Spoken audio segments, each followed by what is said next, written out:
আসসালামু আলাইকুম রহমতুল্লাহি ওবারাকাতুহু। আমরা মুসলমান নন্নার প্রতিদিন 5 ওয়াক্ত নামাজ আদায় করি, ফজর, জোহর, আসর, মাগরিব, এশা।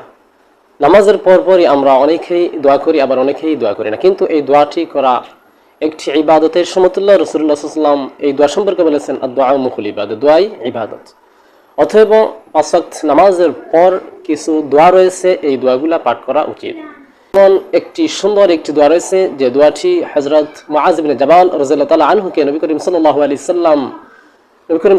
আলাইহি ওয়াসাল্লাম ওসিয়ত করেছেন।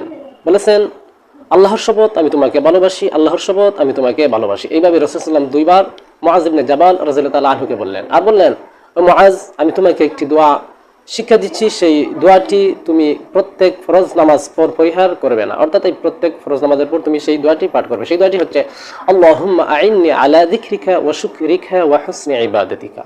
এই দোয়াটি